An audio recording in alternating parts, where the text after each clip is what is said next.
Окей, колеги, будемо розпочинати наш вебінар. Всім прекрасного мирного вечора. Маємо надію, що все в кожного з нас буде добре. Семінар буде англійською мовою. Це дуже коротенько від мене такий початок. Хто зі мною не знайомий, я Андрій Сисоєв, я фінансист і керую практикою Crowe International Taxation, міжнародним оподаткуванням. Ось в нас сьогодні буде прекрасний час. Будемо розбирати Doing Business in Portugal. So I will switch into English. So we are welcoming all our guests. We are welcoming all our speakers, and we are expecting really deep, good time to share, to speak, to talk, to listen about the doing business in Portugal. Like from my part, I am living in Portugal now for the 3 years, and I find this country really good, really beautiful. People are friendly. The climate is perfect. But the main point how to be successful in the business here is to have good lawyer and good accountant. And we have expectation that here in this seminar we will see, hear, and listen a lot of good recommendation how to do the business in Portugal. So the first, our speaker, it's Paulo La Rosa. He will share with us the information about macroeconomics in Portugal, and we are welcoming you.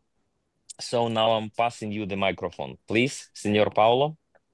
Paolo, I'm very sorry for interrupting you just for a second. Andrew, thank you very much for introduction. Let me also introduce myself. I'm Leonid Ayev, partner of Crowe Estonia, and all the participants who would like to ask any questions, you may write it in chat, and please ask the questions after the presentation, and if necessary, I will translate them. I will read them and translate to the presenters to English and translate it back if necessary. Sorry, Paolo, the stage is yours. No problem. Thank you. Hello to everyone. Hope everyone is good and safe. My presentation is going to be basically to give you a quick overview of Portugal, some key figures, and then I'll pass the word to my other colleagues. Saying that we have here in present good lawyers and we have good accountants, so I think everyone will be good doing business in Portugal. Can go to the next slides, please. Okay.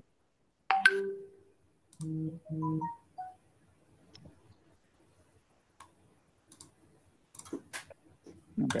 This is just some quick numbers about Portugal. The capital is Lisbon. Some quick things. The second biggest city in Portugal is Porto. The population is 10.6 million euros. The unemployment rate is around 6%. The GDP per capita is about 25,000 euros. We have been experiencing some growth, although not the growth that we would like, but nevertheless, 2024 1.9% growth, and we expect to continue this trend in growth in the following years. In terms of the over-indebtedness of the economy, we've been kind of catching up. Some years ago, we had some issues about the overall indebtedness of the economy, of the families, of the companies, etc. But we have kind of been catching up and reducing that level of indebtedness. And now, in terms of the government debt, to around 100% of our GDP. Inflation rate is controlled around 2.6%. And the average wage is around 1,600 euros per month. In terms of the general activity here in Portugal, we can go to the next slide. The main sectors of the Portuguese economy are around these three areas. In terms of services, we have the tourism. It's very well-established industry. And these last, let's say, 10 years, there's been a boom in this area. A lot of investment, a lot of hotels opening. So Portugal is very strong in that in this area. Also in technology and telecommunications. In technology as a whole, the startup scene is also, I would say, since 2016, 17, 18. There's been quite. Oops. There's been a surge in some in the startup let's say industry, with a lot of startups coming to Portugal and doing business here in Portugal. The Web Summit also helped. So this is some interesting new wave of new companies being incorporated and growing from Portugal to the world. Industry, we have textiles, it's a traditional sector. The footwear also is another traditional sector here in Portugal. There are some chemicals, and obviously no, there's automotive components, but there's some multinationals here present in Portugal, and also the agri-food, where we have some presence also. In terms of agriculture, wine, olive oil, and cork production, we are the strongest, have the strongest company in the world in cork production and transformation and commercialization.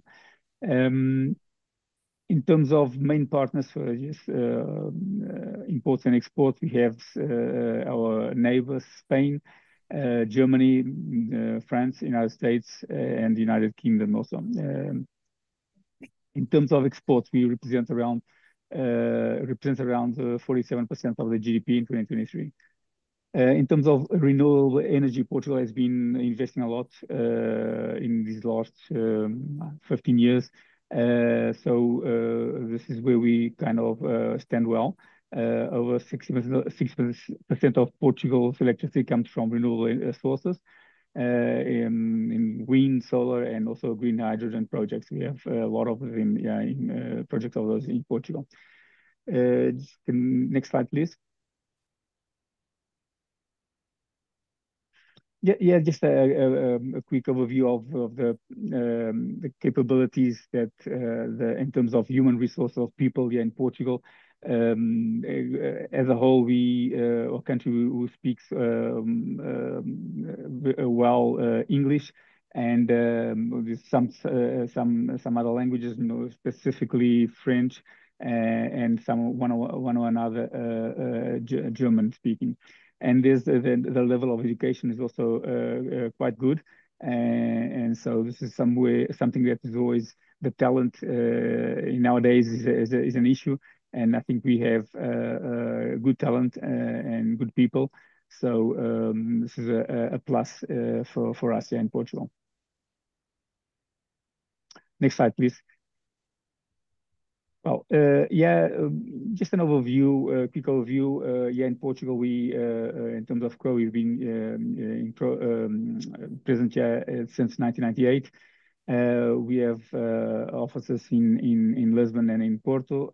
We have these main 4 areas: audit, the typical audits, tax services, advisory and consulting, and also outsourcing. Yeah, we include the accounting, payroll, and all those tax compliance issues. So from my side, this is what I had to say. I would pass on to my colleagues that will help you understand better some of the legal and accounting issues that you would like to know. I would pass the word to Inês Gomes Ferreira. She's a partner of head of corporate and finance in the GPA law firm. Thank you, Paulo, for your presentation.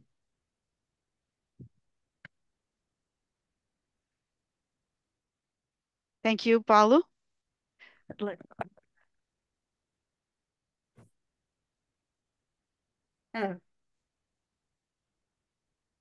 Everybody is listening well? Okay, so thank you, Paul, for the presentation. GPA is a full-service law firm, an independent law firm established in the market with 20 years in the market this year, and I will now we can now see the presentation regarding the main types of Portuguese companies. So setting up a business. Yes. Next slide, please. Yes. We'll and focus on the types of companies and on the setup, the main steps for the incorporation of a Portuguese company. Yes, we can move on. Yeah. So the main types of companies in Portugal are limited liability companies represented by quotas, sociedade por cotas, as it is called in Portuguese, and public limited liability companies represented by shares. The limited liability companies by quotas are legal structures. Is a legal structure designed for small and medium-sized companies with a smaller shareholder base due to its simplified management and auditing structure. Is much more cost-effective, so it's normal that small companies like to incorporate like this. The transfer of quotas is subject to registration, so public registration. We must go back, sorry. We must go back to the, yes, thank you.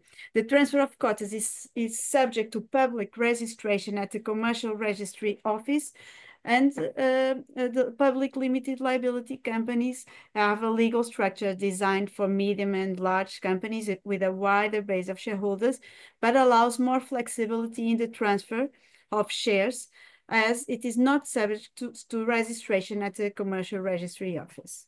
Yeah, now we can. The minimum number of shareholders in a limited liability companies by quotas is 2 shareholders, and in public limited companies by shares is 5. Both companies may be incorporated with a sole shareholder, but in the case of sociedades por cotas, the sole shareholders may be an individual or a legal entity, and in the case of public limited liability companies by shares, it cannot be an individual. It must be, the sole shareholder must be a legal entity. The minimum share capital. The minimum share capitals in limited liability companies, sociedades por cotas, is 1 year per shareholder. So you may have a company with a share capital of €2, and the minimum share capital of the public limited companies by shares, sociedades anónimas, is €50,000. Next slide, please. Yeah. The share capital representation in the limited liability companies by quotas, the quota is dematerialized. So it is supposed to be 1 quota per shareholder corresponding to the respective participation in the share capital. The quota will correspond to the nominal amount of the share capital held by each shareholder in the company. The shares in the public limited liability companies by shares in sociedades anónimas they shall be nominative, which means that the name of the shareholders is included in the share, and they may be represented by certificates or be book entry shares dematerialized. All shares must have the same nominal value, and the minimum is 1 cent. In what respect the transfers of stakes in these companies? In limited liability companies by quotas, it is subject to written agreement and commercial registration, and the effectiveness of the transfer depends on the company's consent unless the bylaws do not waive the company's consent, except in the case of transfers between shareholders, descendants or ascendants, and to the spouse, between spouses. In the case of public limited liability companies by shares, The shares are transferred by simple endorsement on the share certificates, followed by the registration with the company in the shares registry book, or in the case of shares represented, which are book entry shares, by registration in the buyer's securities accounts. The bylaws of these companies may subject the transfer of the transfer to the company's consent and also to the established preemption rights of the shareholders. Yeah. In what respects shareholders' liability? In both companies, only the company's assets and not those of its shareholders are responsible for the company's debt. That is why it is a limited liability company. But each shareholder, in the case of limited liability companies by quotas, each shareholder is jointly and severally liable with the other shareholders for all shareholdings up to the total share capital amount. So this is only relevant in the case of, in the moment of the incorporation of the company, if the parts of the entries are deferred, and also in the case of share capital increases.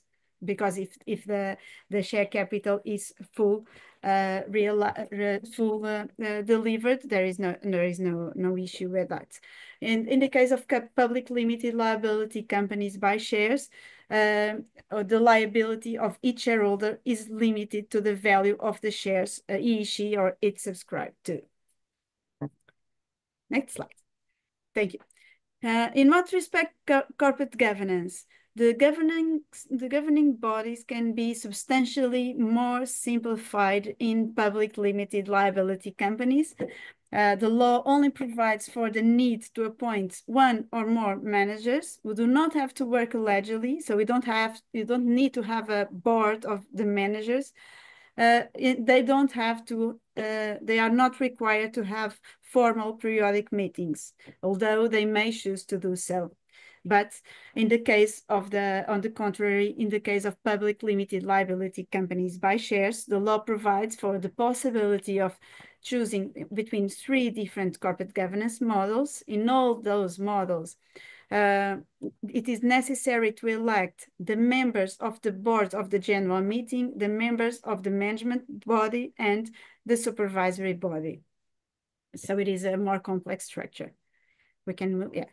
And in the case of limited liability companies by quotas, unless otherwise provided for in the bylaws, the managers are appointed for an undetermined period of time and remain in functions until dismissal or waiver. This is not the case in the public limited liability companies, where the directors are appointed for a certain period provided for in the bylaws, which may not exceed a period of 4 years, although they can be re-elected. In the limited liability companies by quotas, it is not mandatory to appoint a board of the general meeting, and we can move to the next slide, please. And it's also not mandatory to the election of a supervisory body at the beginning of the company. There is only a requirement to elect the supervisory body that can be a supervisory board or a statutory auditor, so a single person, which is a statutory auditor or a statutory auditor firm, only necessary when the company exceeds for 2 consecutive years 2 of the following 3 limits: balance sheets, a total balance sheet of 1,500,000, a total net sales and other income of 3 million, and an average number of employees in the current fiscal year not exceeding 50 employees. In the case of public limited liability companies by shares, the board of directors has much broader powers of management than the management in the sociedades por cotas, as being the board competent to decide on any matter related to the company's management. And in those matters, in management matters, the shareholders cannot decide unless so requested by the board of directors. This doesn't happen in the case of the sociedade por cotas, as they are designed for a smaller group of shareholders. It is usual that it is more linked with the personality of each shareholder, and so the shareholders has broader powers in the case of sociedade por cotas, and we can transfer some powers that are typically management powers to the power and to the decision of the general meeting of shareholders. The next slide, please. Yeah. Now we can move on to the setting up of a business. I will give you an idea of the main steps for the incorporation of a Portuguese company and also of the deadlines, so that you have an idea what it implies to open a company in Portugal. So first of all, you must consider to issue powers of attorney if the shareholder wants to be represented in the incorporation agreement. So they must grant a power of attorney bearing the apostille of the Hague Convention or legalized at a Portuguese consulate. Then you need to, the foreign shareholders that are legal entities need to be registered with the National Registry of Corporate Entities. That takes 1 business day. Then we can move to step 3, please. Yeah. In what regards the individuals, the shareholders who are individuals, and also the directors to be appointed that are not Portuguese, they must request the Portuguese taxpayer identification number, which may take 1 to 10 business days, depends on the time that is required to schedule an appointment with the tax authority. The non-EU citizens or those not residing in the EU must previously appoint a tax representative in Portugal. So that is another thing to have in mind. Also, it is necessary to request the issuance of a corporate name approval certificate. So once the shareholders have elected the desired name for the new company, they must they must have the approval of this name, because it is important to confirm that that name doesn't exist yet in Portugal with another similar company. So you have to get that authorization of the name. This takes usually 1 to 2 business days if an urgency fee is paid, or circa 2 weeks if a normal request is made. Can move, yeah. Then it is recommended that you have a lawyer to draft the bylaws of the company. There are some mandatory requires some kind of information that must be mandatorily included in the bylaws, such as the company's name, the company's corporate purpose, the company's head office, the share capital, the name of the shareholders in case of sociedade por cotas, the shareholder structure, the corporate governance model adopted by the company. Then you must consider the opening of a bank account at a Portuguese bank in the name of the Portuguese company to deposit the share capital amount. Paulo Carrasqueira will later be more specific about the requirements for the opening of the bank account. At this stage, we just want to give you the idea that it is important to deal with these upfront, because it may take some time, because the banks require some information and it takes some time to open a bank account in Portugal, and you will need that the bank account is open to comply with certain formalities that are required immediately after the incorporation of the company, like the declaration, the submission of the declaration of the beginning of activity before the tax authorities. So then you deal with the opening of a bank account, and we can move to step 7, please, which is the execution of the incorporation agreement. So is the signature of the incorporation agreement by the shareholders or by its representative. This document must be the signatures of the shareholders or its representatives must be duly certified by a lawyer in Portugal or a notary in Portugal. Or if signed outside Portugal, these signatures must also be notarized and legalized by means of the Hague apostille. When executing the incorporation agreement, you also appoint the members of the corporate body. So that is one thing that you must also consider up front is who you will elect as members of the corporate bodies. These members must issue a declaration of acceptance of the position as company director or as statutory auditor. Then you must register the incorporation of the company and the appointment of the members of the corporate bodies with the Commercial Registry Office. The registration is now taking some time because the Commercial Registry Office are with a lot of work now, and you can ask for urgency and it can be faster, or if it is a normal request, it may take now until 3 months, which is too much. But so it is advisable if you have some urgency to request urgency, and maybe you will obtain the registration in about 10 to 15 days. It used to be in 1 or 2 days when requested with urgency, but now it's taking a little bit longer. Then we can pass to the step 10, please. Yeah, is a submission of the beneficial owner or ultimate beneficial owner declaration that must be made within 30 days as from the request for the commercial registration. And that is the mandatory obligation to identify the individuals who ultimately own the share capital, more than 25% of the share capital of the company. Another thing very important to consider is the hiring of the Portuguese certified accountants.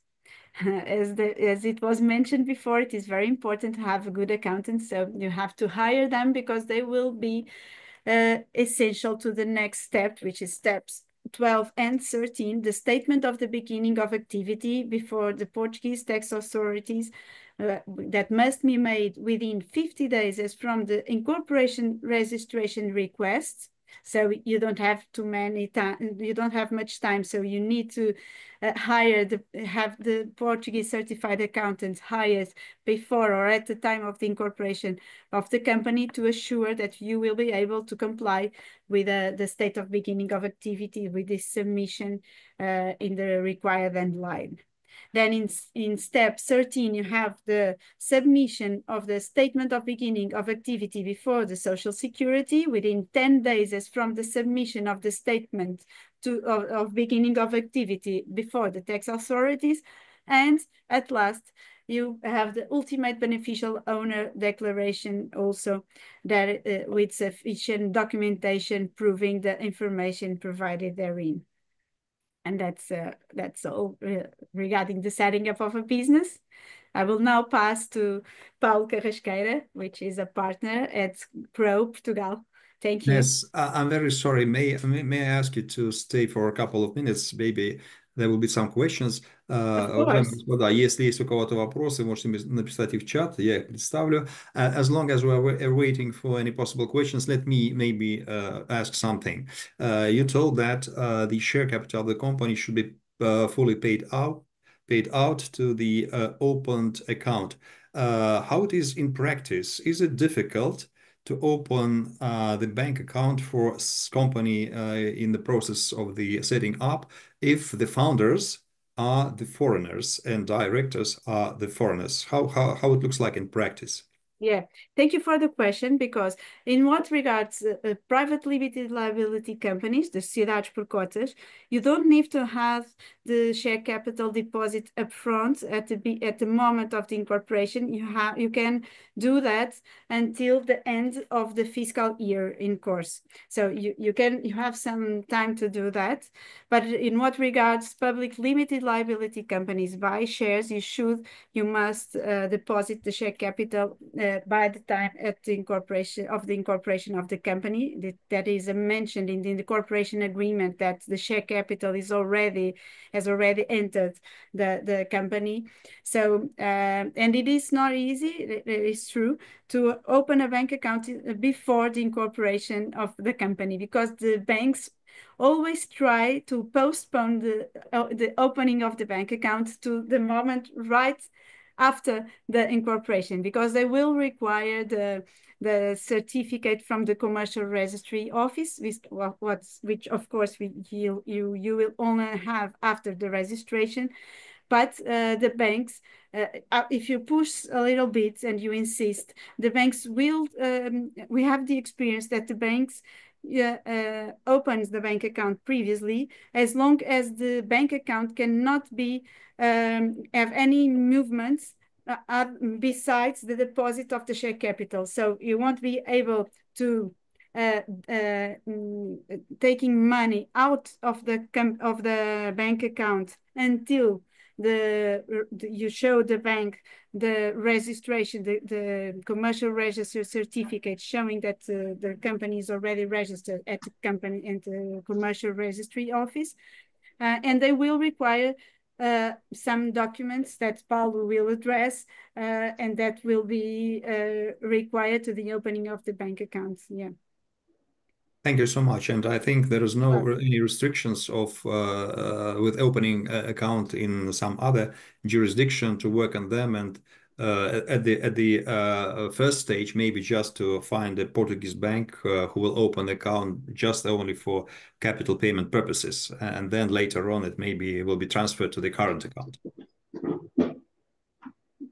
Well, for practical reasons, it doesn't work to have the bank account open outside the Portugal in practical. There is no legal requirement that it must be a Portuguese bank account, but then for practical reasons and related with the obligations before the tax authorities, and so it is advisable that the bank account is opened in a Portuguese bank. Okay.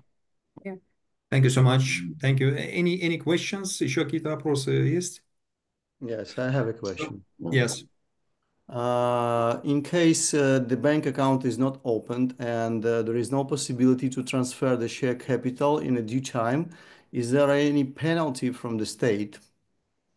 Yeah, you in due time, well, if it is Sociedade por Cotas, you have the time, because you have until the end of the fiscal year, so you will be able to transfer the money. Yes, because it is you do. There is not an express requirement, but the shareholders have to have this obligation, and the company, if the share capital it's not fully subscribed and paid up, and the other shareholders may be also liable for that amount in the case of Sociedade por Contas. And when incorporating Sociedade Anónima, you have to declare under the responsibility of each shareholder that the money has already entered the company's accounts. So you have to comply with that obligation, and sometimes you have to wait to incorporate the company to have the bank account open, or at least almost guaranteed. So it is really advisable that you deal with everything up front. It is something that you must start dealing with at the same time you are initiating the process of incorporating a companies.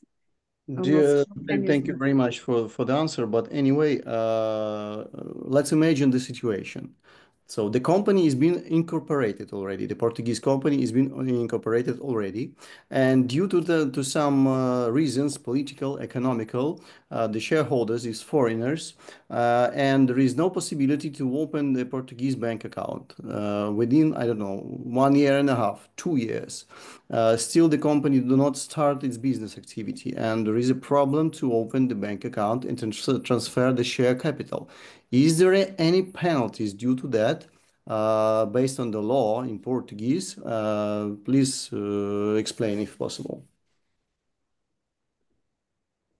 If the share capital is not, besides the shareholder is responsible and can be liable, and his assets may be at stake in that case directly, because the shareholder is responsible up until the amount of its stake in the company. So it will be a responsibility of the shareholder to provide that amount, and will be considered liable for that.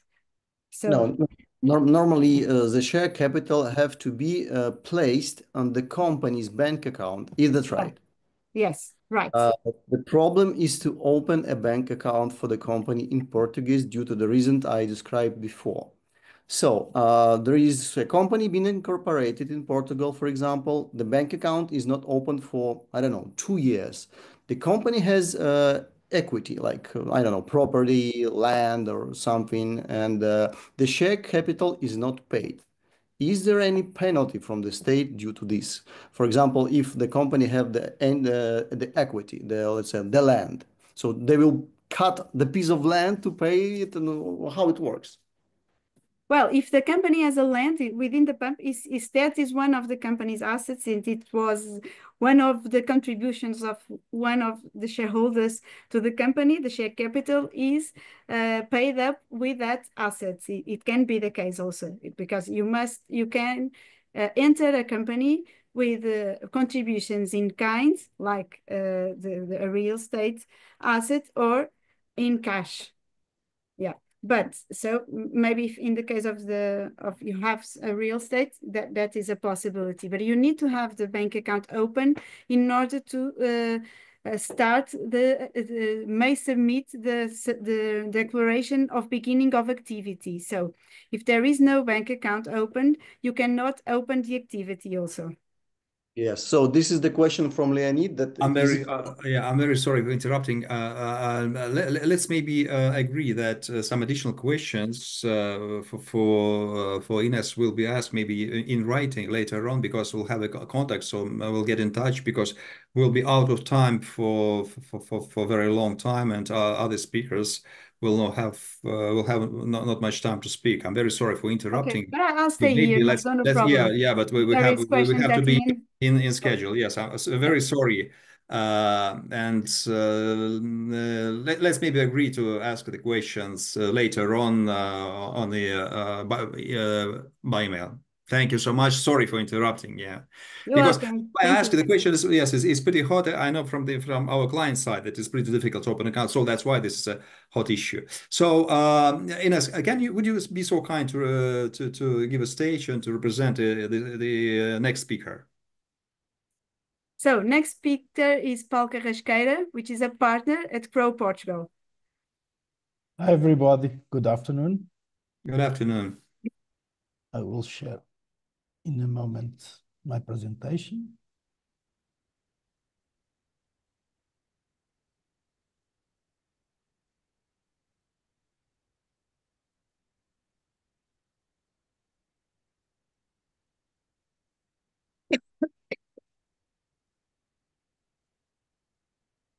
I'm sharing it. So I'm going to talk about the next steps after incorporating a company, as Ines told you before. So the main steps that are going to be done next, the incorporation, and to do the start of activity for an accounting and tax perspective, will be the following. The first one, as Ines said, you need to decide to nominate a certified accountant. The profession of certified accountant in Portugal is a regulated profession, and each company needs to nominate a certified accountant to be able to to submit the taxes to the tax authorities and the tax declarations, okay? So the profession of the certified accountants in Portugal is regulated by the Minister of Finance through the order of the certified accountants. The order of certified accountants has as main responsibilities to ensure that the certified accountants maintain high professional and ethical standards through maintaining the register of all the certified accountants, to a training program, an initial training program to the newcomers, and a continuing professional development programs for the already registered certified accountants, the enforcement of the ethical standards, and also the disciplinary actions and the quality assurance of the service that the certified accountants provide. These measures are designed by law to protect the public interests and ensure the credibility of the profession. So, as I told you before, it is a mandatory requirement for each company to have a certified accountant. Portuguese law mandates that all the companies and also self-employed professionals operating under an organized accounting system must hire a certified accountant. So at the time that you are budgeting your business in Portugal, your investment, we should also consider that you have a cost with the certified accountant. Without a certified accountant, the business cannot operate legally or comply with tax obligations. A certified accountant can practice its activity through three different ways. As an independent professional, okay, you can go direct to an independent professional that offer accounting services. As an employee of a company, you can hire an employee to act as certified accountant of your company, or as a partner or owner of an accounting firm, as I'm here myself, okay? So Crowe in Portugal also is registered in the order of the certified accountants and provides such services. These are the three main different ways, the only main ways that the certified accountants can act in Portugal. The responsibilities of the certified accountants in Portugal are ensuring compliance, advising the business on legal, tax, and financial compliance. So it is very important then when you are deciding to open a business in Portugal, that the certified accountant could be involved also with the lawyers to discuss the best options for your business and company. Because as I initiated before, there are a lot of situations that need to be discussed before incorporate the company, and they can have some tax issues that should be discussed before the incorporation. So in this part of the process, the certified accountant can be a plus for your business. The certified accountants are also responsible for financial reporting. This means that the certified accountants are the technical responsibles to prepare the financial statements according to the Portuguese GAAP, the Portuguese accounting rules. By the record keeping, this is to maintain accurate financial records, okay? And for the tax filings, all the declarations to the tax authorities need to be submitted through the certified accountant's credentials towards the portal of the tax authorities. There is no other way to do it. You cannot submit any taxes in paper or in any other way that only with the certified accountant. And also, at the end, the certified accountant, when he has an overview of the businesses, he can act as a strategic financial advisory for the companies.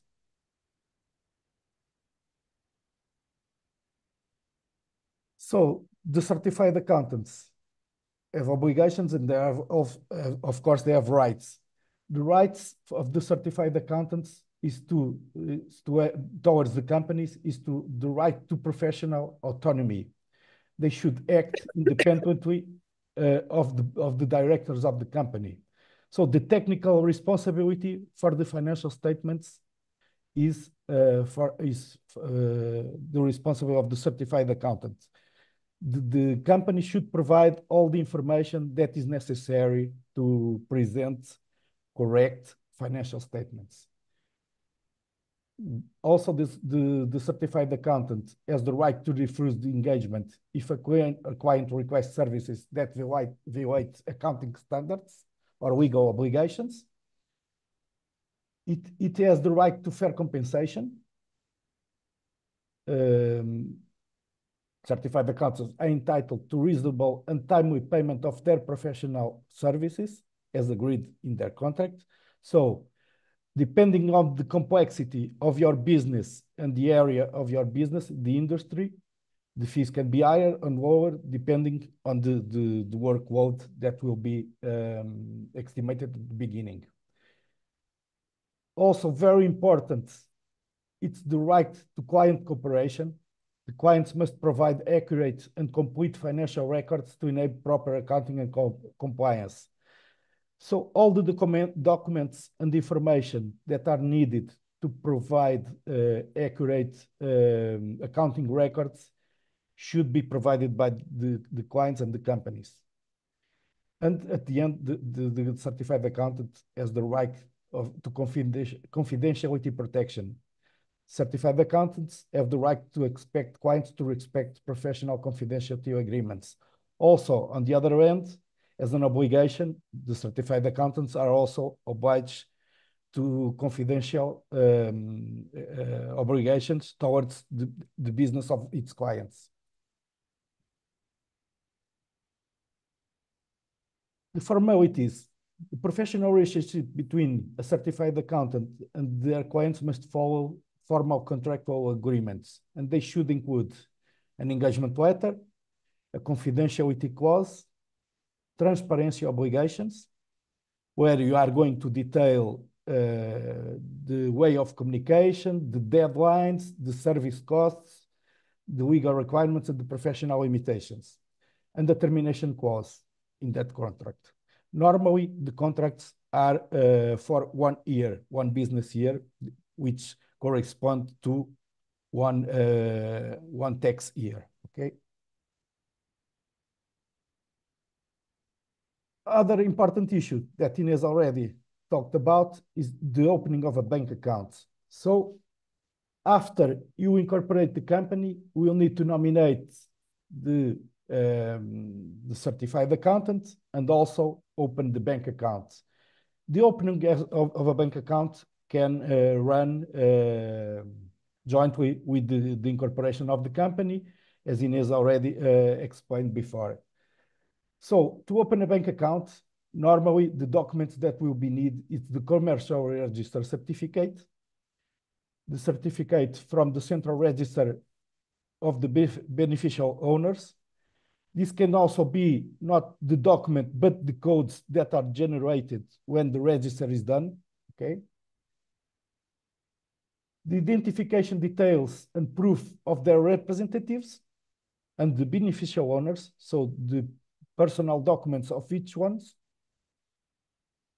the Portuguese and foreign tax identification number when applicable, proof of address of those persons issued less than 12 months ago, proof of professional employer issued 6 months ago.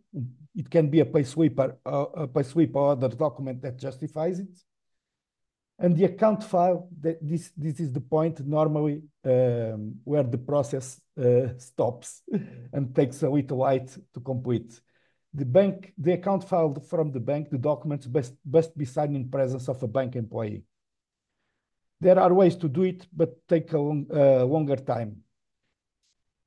However, it is possible to accept the file without face-to-face signatures as long as they are validated by competent authorities, namely notaries, solicitors, embassies, consulates of Portugal outside the national scope, or the convention apostille has been affixed to the document. So the easiest way is the face-to-face signature within the bank. It's the easiest, the more quick.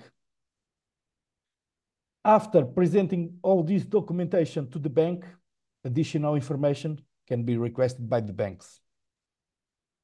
So as Inés told you before, this is a quite bureaucratic process, and normally for our experience is the process that takes longer to incorporate and to start of activity of a company.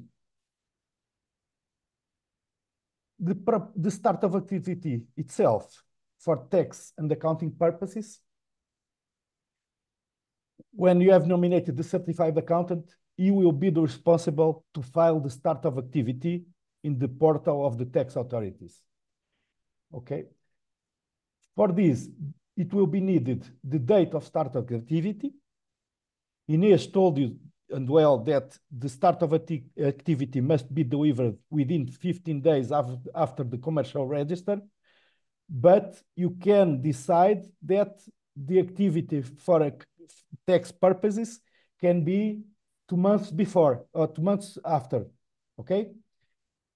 So, for example, if you incorporate a company on the 2nd of January, you have until the 16th of January to deliver the start of activity, but you can mention in that start of activity declaration that the start of activity will be in June. If the start of activity is not delivered within the 15 days, there is a penalty from tax authorities that is 150 euros. Also, to deliver the start of activity after the date, we will need the bank account, the IBAN number. So it will be advisable to be a Portuguese bank account, as explained before, because for paying taxes and social security in Portugal, there are specific menus on the bank portals that allow you to do that. Foreign bank accounts does not provide such options, and it is not possible to pay the taxes according to the Portuguese rules. For the start of activity, we also needed this estimated turnover for the first year. The other information, such as the company data, activity codes, the name of directors, is received automatically for the commercial register. So we will not need that information because the commercial register will send automatically that information to the tax authorities. The ongoing compliance for companies. After you have sent the start of activity, and after it is accepted by the tax authorities, which is pretty automatically because it's online, if all the information is correctly presented and submitted, it is automatic, and after that you can start doing business. So only after you register the company, the start of activity of the company for tax purposes, you should, for example, hire employees or make or sign any contracts, because before the company does not exist for tax purposes and all the taxes will not be accepted. For example, if you have invoices dated before the start of activity for tax purposes, the VAT will not be deductible and the costs that you are incurring will not be accepted for corporate income tax. So once registered, the companies must adhere to several mandatory obligations. The accounting records maintenance, the keeping of detailed financial records according to the national accounting standards. So you should have the accounting records according to the Portuguese accounting rules. The regular tax filings, you should submit the corporate income tax and VAT declarations. The VAT declarations, depending on the turnover of the company, can be quarterly or monthly. And the social security contributions on the salaries of employees. A certified accountant is mandatory to managing all these obligations and ensuring legal compliance. There are also some specific rules in Portugal relating the use of softwares for accounting and billing purposes. So the softwares in Portugal to issue invoices and to produce the accounting records should be certified by the Portuguese tax authorities. So this is necessary to issue a file that is the soft file that will provide to the tax authorities with the information for auditing purposes and with the monthly invoices that are issued by the companies. So invoices in Portugal must be issued through certified softwares.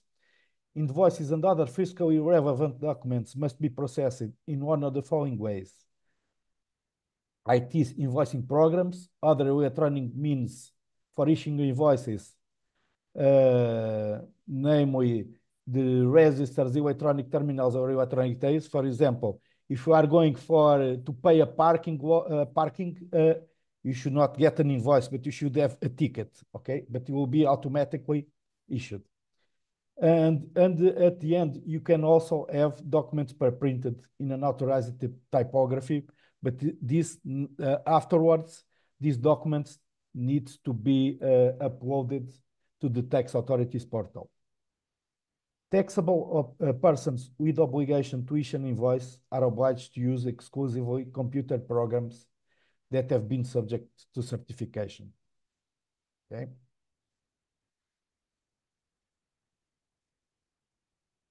There are deadlines also to issue the invoices. The invoices are equivalent documents. When I'm talking about equivalent documents, are receipts, are credit notes. They must be issued at least until the 50th business day of the following month, okay? Or on the date of receipt, if we are talking about advance payments. The mandatory information and requirements of the invoices include the dates, that they are numbered sequentially, that should identify the company name, the address, and the tax ID number, the customer with the same information, the description, the detailed description of goods and services, the quantities, unit and total price, excluding taxes, the VAT amount, and in case you are not applying VAT, the reason for not applying VAT. They also need to include a QR code, that is a two-dimensional code that can be scanned with a smartphone and to access to the data of the invoice. That code document, that is a unique document code, that is a code that allows a document to be uniquely identified. And also, as I told you before, the SAFT PT file, that the standard output file, it is a file that is extracted directly from the accounting software and the billing software in XML format and needs to be sent to the tax authorities each 5th day of each month. That's why the deadline to issue invoices is the 15th business day of the next month.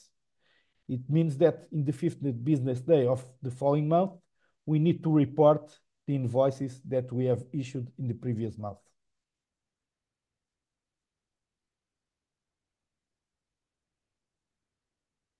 These are the main rules that we find that the companies are experiencing as the more difficult to understand when doing business in Portugal. Thank you, Paolo. Thank you. I'm going to pass my word to Annabella. Yes, one short question from my side. Yeah, okay. Yes. As far as I know, there is no minimum threshold in Portugal for obligatory VAT registration. So you have to be registered from the first euro turnover. Yes. And that means in practice that the VAT registration is a pretty easy procedure in Portugal, like in other countries, because in some countries the authorities, they are asking for some certification that you would like to do some real business and it's not for carousel purposes. So is it easy to get a VAT registration in Portugal? It's very easy. When we are delivering the start of activity, the declaration, we are submitting it. We only need to mention if we are going to do exports, imports, and the estimated turnover for the year. So that's what they need to decide what will be the framework for the year in the first year of the company. For example, if you will be included in the quarterly regime, in the next year, if you pass some limits, they can communicate to you if they change it to the monthly regime. But it's quite easy to deliver that. Thank you so much. Would you please now present and give the word to the next speaker? Yes, I'm going to pass my words to Annabella, that is partnered with GPA. Okay. Hi, everybody. Good afternoon. Paulo, can you... Yeah.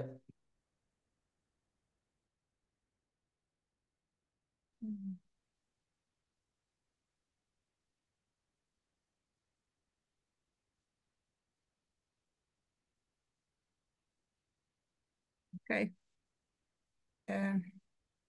I will try to be quick in my presentation. Regarding my presentation will... Annabella, sorry. Just you are not yet in the full screen. Not? Presentation, yeah, in presentation. Okay, okay. Thank you. Now it's fine. Perfect. Fine. Okay, I will start for the setup of a company. When a company is set up in Portugal, the main concern is its capitalization. In Portugal, companies basically can be capitalized by equity contributions, shareholder loans, and bank loans. Regarding equity contributions, they are not taxed in Portugal, but loans are. In principle, loans are subject to stamp duty, and the rates vary according to the loan term. Some exemptions of stamp duty are available for shareholder loans. For bank loans, no stamp duty exemptions are available. Regarding the taxation of a company, if the company or a permanent establishment is resident in Portugal or is registered in Portugal, the companies are taxed on their worldwide income, and the permanent establishments in Portugal are taxed only on the income obtained herein. The tax profit of companies and permanent establishment is based on the accounting income, which should be adjusted according to the provisions set off in the tax legislation. Regarding non-resident entities are only taxed in Portugal in respect of the income that they obtain herein. Regarding corporate income tax rates, we have three. We have to consider three types of rates. The general seat rate is 20%. In some situations, the general seat rate can be reduced for small and medium-sized enterprises and small-medium capitalization entities.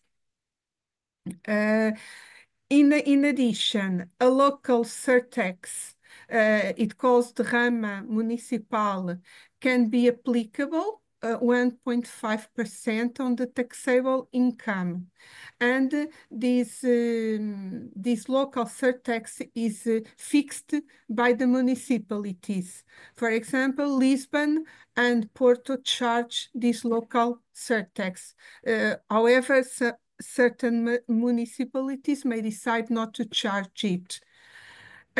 We have an additional or a state surtax that is the rates of the state surtax are applicable to a certain amount of taxable income. It can be 3, 5, 9%, but this is for companies or entities that have a relevant income. Regarding the corporate income tax determination or the determination of the income, we set out six matters. Regarding business expenses, they can be deductible if required to assure or to obtain income, Okay, financial expenses are also a deductible expense. However, a deduction cap may apply. Depreciation is also a tax-deductible expense, but depreciation should be made in accordance to the tax law. Impairment losses on bad debts are also deductible if the conditions are met. And tax losses can be used to offset taxable profits. Transfer pricing rules apply to transactions between related parties. Regarding the income repatriations, we are talking about a non-resident investors that incorporates a company in Portugal or that registers a PE in Portugal. But basically, these rules are for companies. Regarding dividends, the domestic rate is 25%. If we can apply to the double tax treaty, and Portugal has a double tax treaty with Estonia and Ukraine, and the tax rate will be for Estonian 10% and for Ukraine 10% or 15%. We can also have the 0% rate if for holdings at least 10% owned for at least 1 year. This is at the rule we have. This exemption is based on what we call parent subsidiary directive. In this case, this is not only for EU companies, but also to another companies, like, for example, companies, investors resident in the Ukraine, because this rule can be applicable if the investor is resident in a country that has a tax treaty with Portugal that foresees double exchange of tax information, okay?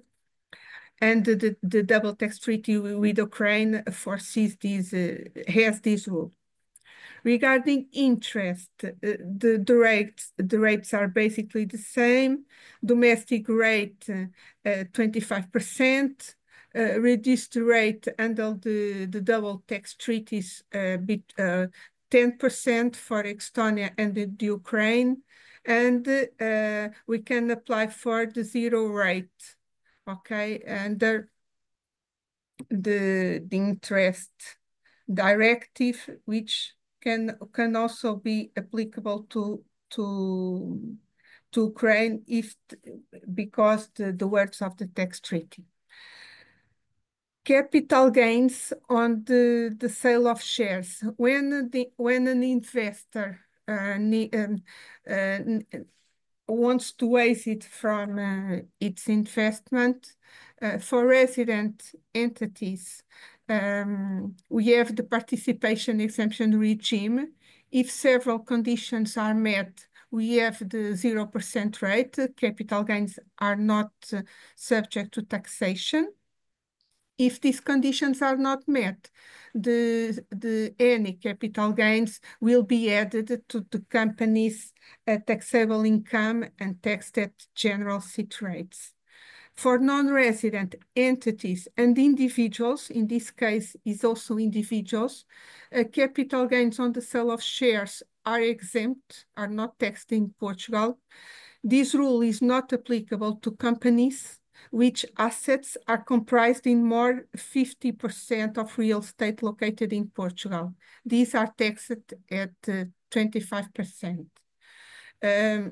Please note that this regime also does not apply also to tax residents in offshore jurisdictions, to investors that are tax resident in offshore jurisdictions, and also other conditions may apply to be eligible to this regime.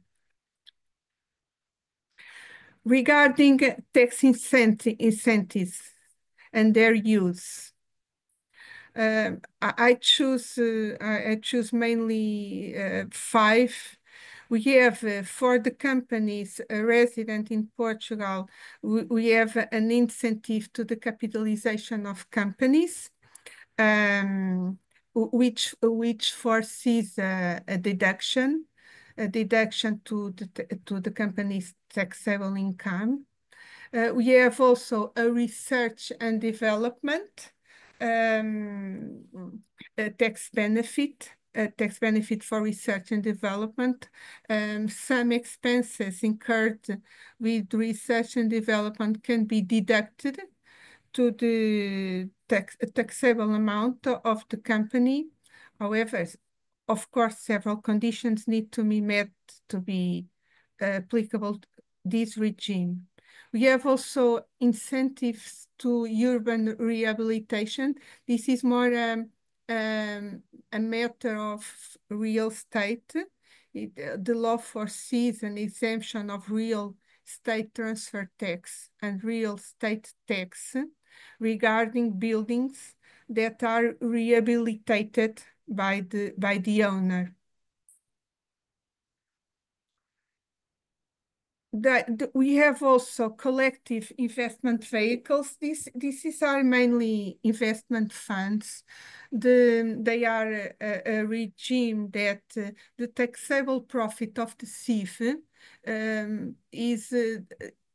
is not computed with, or the following items are disregarded from the taxable profit of the SIF: investment income, rental income, capital gains, expenses related to the income, non-deductible expenses, income and expenses related to management fees and other commissions.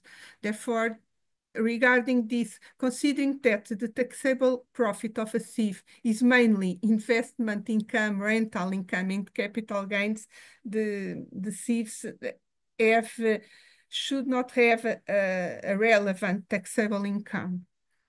But SIFs are taxed on stamp duty, and this stamp duty is levied on the net asset value of the SIF.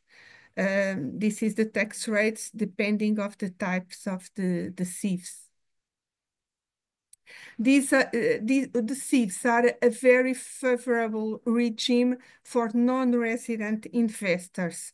In case we are talking about a real estate investment fund, a SIF that invests in real estate, the taxation of the investor that receives the income is 10%. Exemption in the other types of SIFs: income arising from securities investment funds and securities investment companies. We note that this regime does not apply whenever the investors are tax resident in offshore jurisdictions, and if these non-resident entities are held by resident entities in Portugal. We have also a tax benefit that was granted to Madeira Island. Madeira International Business Center. These entities licensed to operate in a Madeira Business Center until 31 December 2026 may benefit from a special regime applicable until 31 December 2028. They can benefit from a reduced seat rate of 5% on qualifying foreign source income, based on the taxable income and job creation requirements. Currently, this regime is not so interesting as it was in the past, because regarding the requirements to apply to it, and namely for the job creation requirements. In any case, We have also, this regime also benefits from an 80% exemption from stamp tax, property taxes, and the municipal and regional surtaxes. Non-resident shareholders, if not resident in blacklisted jurisdictions, are exempt from withholding tax on dividends, dividends distributions. And these entities may also benefit from the double tax treaties concluded with by Portugal, and also with the laws of the European Union, directives and regulations. This regime is not applicable to entities pursuing intergroup services, financing and insurance activities. Now I will speak about individual taxation. This matter was in another section, but considering this is a tax matter, I will speak about it. Individual taxation, this is in who is considered a tax resident in Portugal. Someone who spends more than 183 days, consecutive or not, in a 12-month period starting or ending in the calendar year concerned. If, regardless of spending less than 183 days in Portugal, a person that maintains a residence, habitual residence in Portugal, with the intention to use it and keep it as the one's primary residence.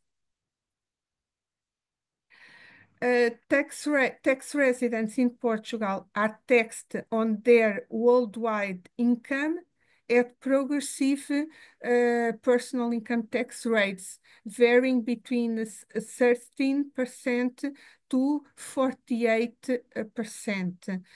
We have a table just to see the tax rates that may be applicable.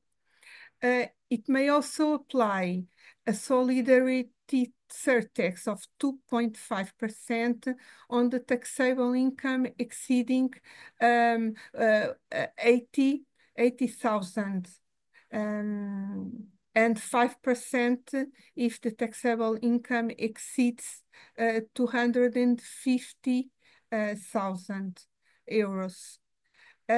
We have also special tax rates that can be final tax rates. For example, dividends, and for resident entities, dividends 28%, rental income 28%. In some situations, it can be reduced rate. This is specific rates. Regarding individual taxation, in the past we have the non-habitual residence benefit. It was a very this benefit was adopted for a lot of residents or people that want to go to Portugal, to live in Portugal. Now this regime has ended, and it was replaced by EFC. We can call also NHR 2.0, but the name of this new tax benefit is EFC. Under this tax benefit, a 20% flat tax rate on qualifying Portuguese-sourced employment and self-employment income applies. There is a tax business profits, employment, dividends, interest, royalties, rents, capital gains obtained out of Portugal can be exempt, and different pensions, different from the previous regime, foreign and sourced pensions received by an individual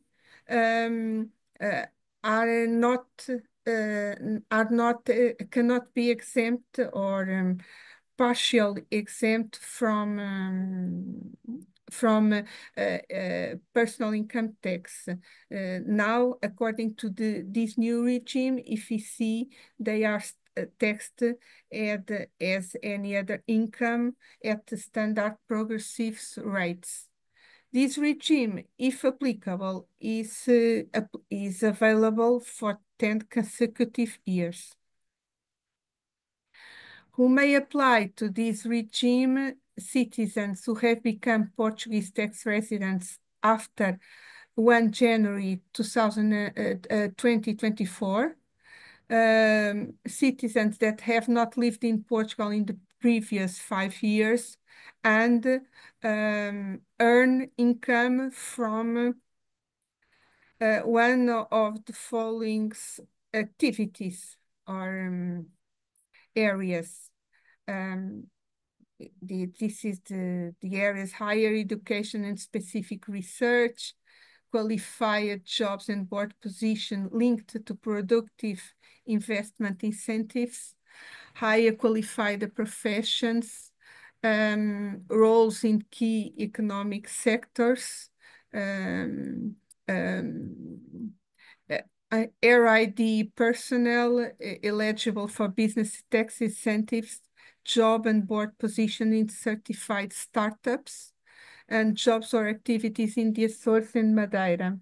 This new regime is different because at the old regime, only the job of the individuals was relevant. Currently, the job of the individual is relevant, but also the activity of the employer of the individual. And this is mainly for companies that are linked to productive investment, that can benefit from some benefits.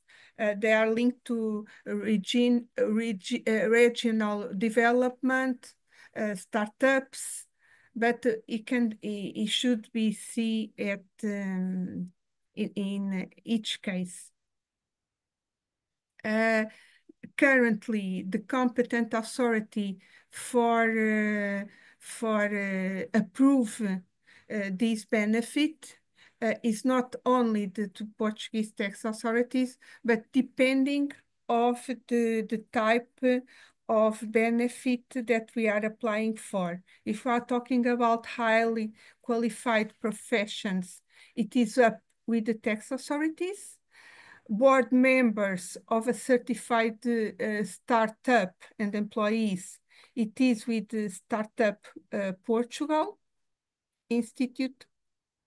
Board members, employees of entities that carry out activities deemed as relevant for the national economy, IAP-MEO ACEP, and eligible investments in the Açores in Madeira.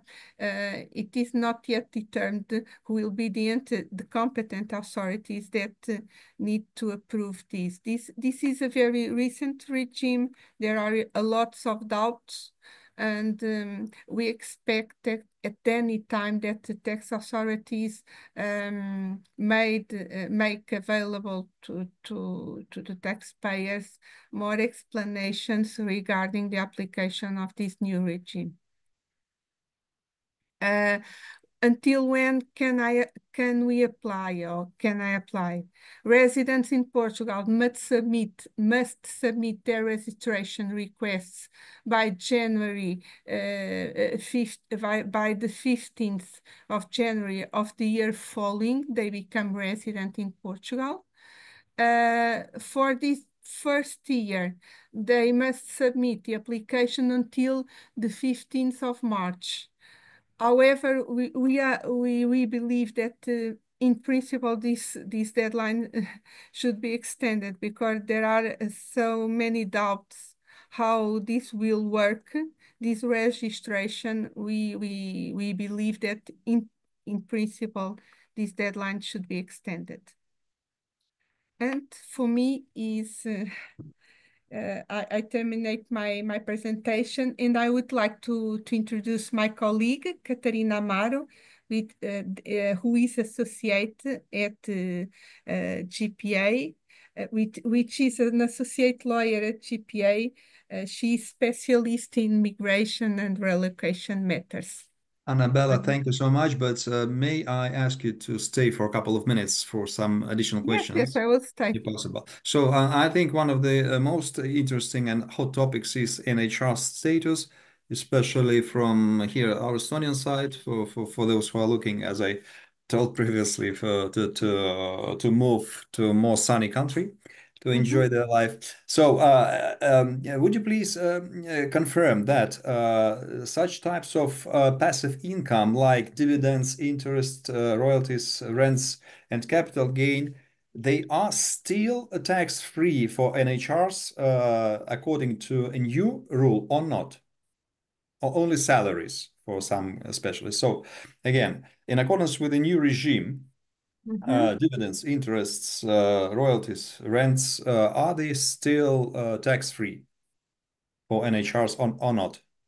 Foreign, yes, foreign, exactly, yes. Foreign, okay. Yes, I believe so. I can confirm it, yes, but I believe so. Thank you so much, because there were very many talks that it has been abolished and only salaries will be taxed on a flat rate of 20% and everything is ended. But okay, thank you so much. Good news. Another thing, you told that participation exemption also exists. Not exists in case if a Portuguese company sells the shares of Portuguese company. Is it true? Yes. Participation exemption regime, yes. So that, does it mean in practice that, for instance, a Portuguese company who finished or is finishing some development project belonging to another Portuguese company, and this Portuguese parent company sells it, the income will not be taxed. It might be used in principle, no. If it holds more than 10% for at least at 1 year, if both companies are subject to corporate income tax, if it is a normal activity, yes, I can confirm this. Yes, perfect. So it might be used for future investments. And another thing from my side, you also told that parent, subsidiary, and interest and royalty directives, they are also applicable for natural persons, not only for companies. So in case, yes, is it? Can you please confirm? No. The parent subsidiary directives cannot. So I mean, okay, no, not the directive itself, but the principle. So if the natural person, the shareholder of Portuguese company, because this is a domestic rule. Sorry for interrupting. Okay, sorry, It is in the case of non-residents. Yes. Entities or individuals. Yes. This is a domestic rules. They are exempt from any capital gains with the sale of shares in Portuguese companies. Perfect. Only except real estate companies, real estate companies. Like for example, if Estonian resident receives dividends from Portuguese company having more than 50% of shares, and there will be no withholding tax on dividends, despite the rate prescribed by the double tax treaty. Will be no withholding tax on dividends in this case. No, there will be withholding tax dividends. Capital gains, no. Capital gains, no. Okay, on dividends. Okay, dividends. The domestic rate will be 28%. We are talking about an individual, correct? Correct. Okay. And I think the Estonia and Portugal, the double tax treaty, I think is 10%. It's 10%, yes. So, okay, this is a question of structuring. So it might be better to set up the company by starting a company in order to enjoy parent subsidy directive preferences. And just a last remark, as we've seen from our clients' practice, the loans given to the Portuguese companies is pretty tricky issue. So just to say to audience, please be aware of that and to take it into consideration already from the beginning in order to avoid any surprises afterwards. How to credit your companies there for a long period, for short periods, it was so difficult for me to understand. So just take it into consideration from the beginning. Yes, it's very easy because this is a capitalization matter. If you decide to finance your company, your Portuguese company, with capital contributions, therefore they are not taxed in Portugal, okay? Yeah. But by the loan? By the loans. If you decide to financing with loans, if it is a bank loan, it is subject to stamp duty in Portugal, interest and loan, okay, the principal. If it is a shareholder loan, in principle, it should be subject to stamp duty. However, for loans granted more than 1 year, and if the shareholders held the shareholding more than 10% and for at least 1 year, then it should be exempt from stamp duty. So for shareholder loans, some stamp duties are available. Okay. Thank you so much. Thank you. Any other questions from the audience? No. Thank you so much. And would you please give the word and the stage to another presenter? Good afternoon, everyone. Thank you, Annabelle, for the introduction.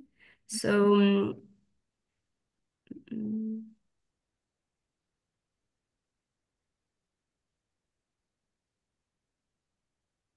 can you all see the presentation? Okay, so I'm going to talk about relocation and residency in Portugal. So I'm going to give you an overview of some key types of residence visas and permits in Portugal. So first I'm going to talk about the golden visa, then the visa for entrepreneurs, then the digital nomad visa, and finally the visa for passive income earners or retired citizens. Then I'm going to explain a little bit of the process for the citizenship application. And finally, I'm going to explain a little bit about the relocation process for nationals of the European Union. Okay, so starting with the golden visa. So why would anyone want to apply for the golden visa? First, we have free circulation within the Schengen area. So someone who applies for a residence permit for a golden visa in Portugal, they can travel freely to Italy, Germany, France, etc. And without any type of visa, just with the Portuguese residence permit, and they can stay in those countries until a maximum of 90 days, so 3 months. Also, someone who applies for the golden visa, they can actually live in Portugal if they want and work in Portugal, and you can bring your family with you. So the eligible family members are your spouse, your children, if they are underage, and if they are above 18 years old, so if they are considered adults for the Portuguese authorities, they can also come with you, but in that case, you will need to provide evidence to the Portuguese authorities that they are still economically dependent on you. So, for example, if you are a Ukrainian citizen that have a 21-year-old son still studying and still living with you, he can also come with you to Portugal.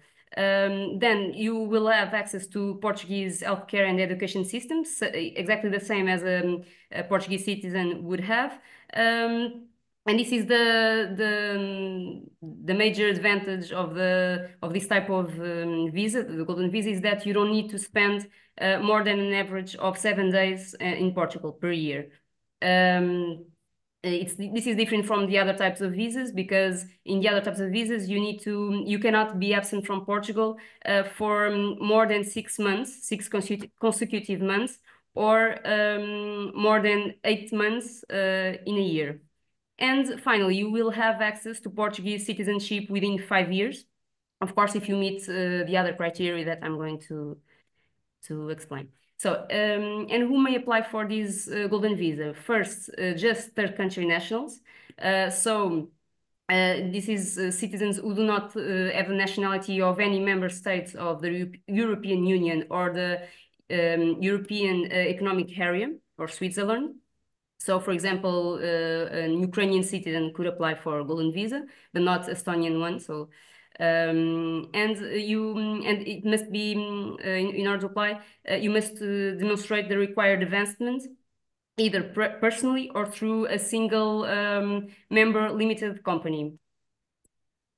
So, types of investment. I don't know if you have heard about it, but in Portugal we have there have been some changes in the type of investment, and in 2023 the investment in real estate since 2023 is no longer available, is no longer eligible. So for now we have these 5 types of investment. So first, and this one is the most popular now. It's 500,000 investment in a non-real estate collective investment funds. It must be 60% in Portuguese companies, and it must have a 5-year maturity.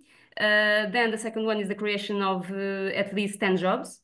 The other one is 500,000 donation to research activities, 250,000 donation to support artistic production or the preservation of national cultural heritage. And finally, 500,000 to establish a commercial company in Portugal, creating 5 jobs. It's important to note that these investments, in order for you to keep the golden visa, it must be maintained for at least 5 years. So another type of visa is the visa for entrepreneurs. So what are the advantages for this type of visa? So you don't need to select a specific industry or receive approval from a business incubator, which would be necessary, for example, for the startup visa, which is a more specific type of visa. No minimum investment required. And this allows entrepreneurs to establish business in Portugal, which of course acts as a gateway to the wider European Union market. Then you will also have free circulation within the Schengen area. It's the same as I talked about. So you can bring your family with you. You will have access to the Portuguese healthcare and education system, and you will also have access to the Portuguese citizenship within 5 years. And who may apply? So this type of visa aims at third country nationals again, and this type of visa is for example, an Ukrainian citizen that want to add an idea and he wants to establish a business in Portugal and want to create a new company. They can apply for this visa. Also, another option would be if you are an entrepreneur already in Ukraine and you already have a company in your own country and you want to establish a branch in Portugal, or you can be a freelancer or independent professional willing to practice your activity in Portugal. So the other type of visa is the digital nomad visa. So this digital nomad visa is a very recent one. And it allows you to legally live in Portugal without needing a contract with a local company. For example, if you are a Ukrainian software engineer that work for a big tech company in the United States and you want to live in Portugal, you can apply for this digital nomad visa. So if you want to come to Portugal and start your activity in Portugal, this is not the visa for you. So if you want to maintain your activity with another company, with a foreign company, this would be the most appropriate.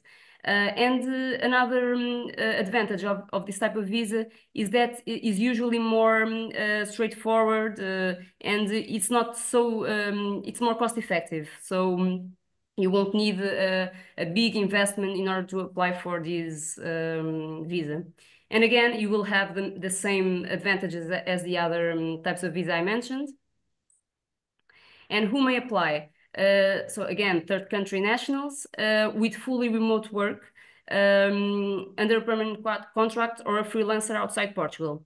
And there's a minimum requirement for your income. So you will have to have 4 times the minimum wage in Portugal, which is currently 870. So you would need to prove that you have a contract and that you are earning per month at least 3,480 euros. So, and we have another type of visa, the visa for passive income earners or retired citizens. This is as a wider application that the digital nomad visas. So basically this is for retired citizens, for people that live on their own income, and the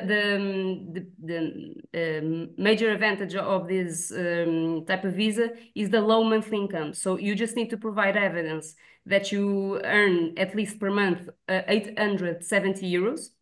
So it's the minimum wage in Portugal, and you will also have these advantages such as the other type of visas. So, and who may apply? Again, third country nationals, people that are relying on their own income, but there's a specific requirement that we have to consider, is that you will need to open a bank account.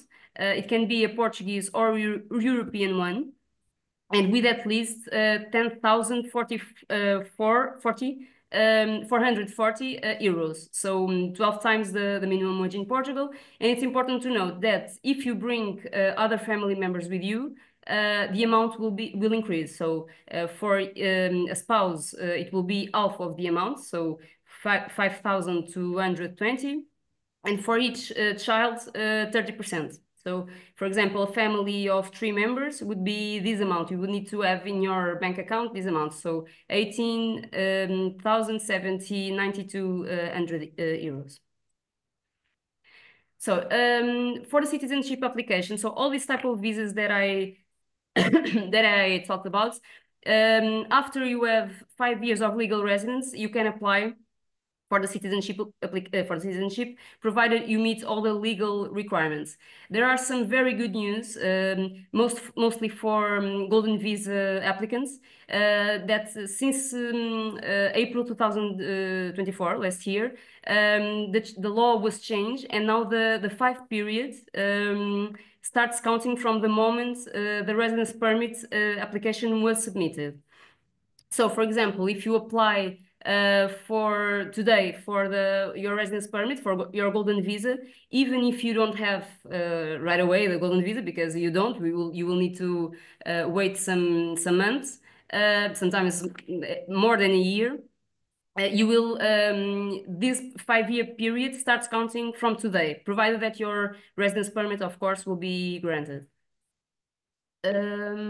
So what are the requirements for the citizenship? So besides the 5 years of legal residence, you will need to be above 18 years old, not have been convicted with a prison sentence of 3 years or more, for a crime that is punishable in Portugal, and you will need to have basic knowledge of the Portuguese language. So you will need to provide evidence that you have the minimum level, so which is A2 level right now. And also a note that I think it's important is that Portugal allows dual citizenship. So if your home country also allows it, Portugal allows it that you have, for example, Ukrainian citizenship and also Portuguese.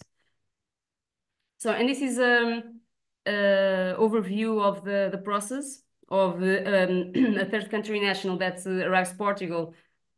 And this is all the steps you will need to take. So first, you will need to apply for the residence visa in the Portuguese embassy. The golden visa is a different is different than this process because it's an online one. So this process is more for the regular, for the digital nomad visa, for the visa for entrepreneurs. This would be the process. So you will apply for the residence visa. The visa will be valid for 4 months. Then you come to Portugal. You apply for the NIF, the taxpayer number. It's very important, this taxpayer number, because you will need it for opening bank accounts, entering into a rental agreement, etc. Then you will apply for the residence permit. Will be with IMA for MERSEF. And the residence permit will be valid for 2 years, renewable for three years. And then, if applicable, you may apply for the NHR 2.0 status that Annabella has spoken about, and you will need to apply until January 5th of the year after you become a resident in Portugal. And then after 5 years, if you meet all the criteria, so if you've taken your test and you speak a little bit Portuguese, you can apply for citizenship in Portugal. So, and this is, I've also included an overview of the path that a European Union citizen has to take. If you are a member of one country in the European Union, or one of this, so it's Switzerland, Liechtenstein, Norway, etc. You can come to Portugal with just your passport. You don't need any visa. And it's a way less bureaucratic process. So you come with your passport, you enter Portugal, you can apply for your NIF. You will need to find a tax representative, etc. But it's very much straightforward. Then you will apply for the registration certificate for European Union citizens. This is very, very simple. It's not like other types of applications for visa. This is very straightforward. You book an appointment with, if you come to Lisbon, for example, with the Lisbon Municipal Council, and they get you the certificate in the same day. It will be valid for 5 years. Then you can apply also for the NHR 2.0 status. And then if you want, of course, this is not, sorry. Of course, this is not so attractive as for other people in third country nationals, because you already are a member of the European Union and you have European Union citizenship. But if you want, you can apply for Portuguese citizenship. And if you don't want to apply for Portuguese citizenship, you can just apply for the permanent residence permit in Portugal, which will be valid for 10 years, and you can renew it. So this is the overview for the relocation process in Portugal. And I can now pass the floor to Crowe. Katarina, thank you so much for your presentation. May I ask one question? Yes. You noted, if I'm not making a mistake, that retired persons may apply for a residency permit, meeting only just some minor threshold requirements. So the income should be a bit less than 1,000 euro and some money on the account. Is that really it? Yes. Yeah. So basically, for the law, just the minimum requirements for your monthly income is right now in 2025 is 870 euros. So you need to provide evidence that you have at least that regular monthly income. But for this type of visa, you will need to open a bank account and have at least that money that I showed in the presentation. So I think it's around 10,000 something. But if you come, for example, with 3 children, it will be more. So you need to, but yes, it's basically. And is it necessary to confirm that the person is retired already? What, excuse me? Is it necessary to confirm somehow that this person, applicant, is retired? This type of visa is not for retired people only. No, so for anybody. So any person. Any person who has the income... passive income, yes. This is a visa for, it's not for retirees only, it's for passive income holders, which and it's also for retirees. So if you are retired and want to come to live to Portugal and you have a pension, you have to provide evidence to the Portuguese authorities that you have that pension, that regular passive income, and that's it. If you have another passive income, not from a pension, you will need to provide evidence as well. For example, if you have a property in Ukraine and you want to live based on that passive income, you can also do that. For instance, okay.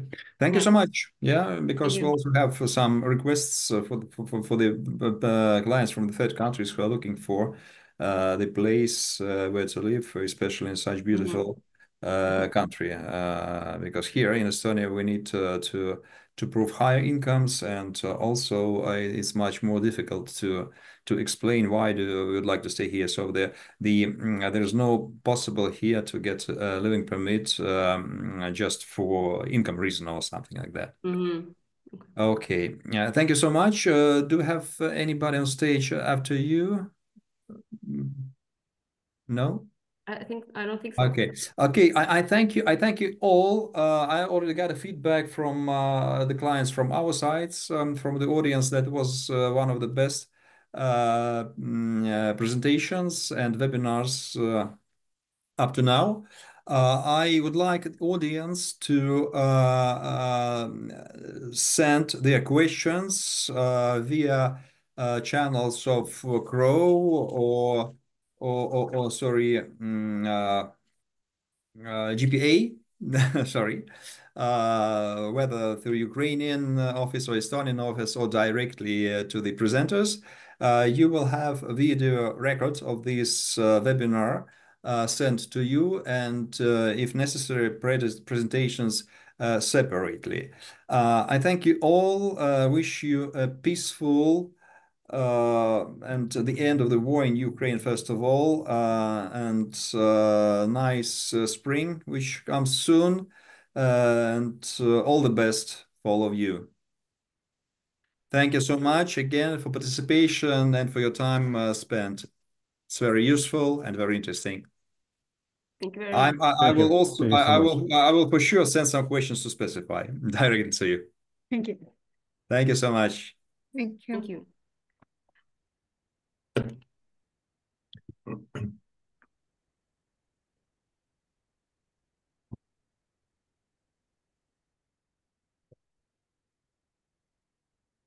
Thanks, everybody. Very nice prepared. Leonid is the best. Thank you.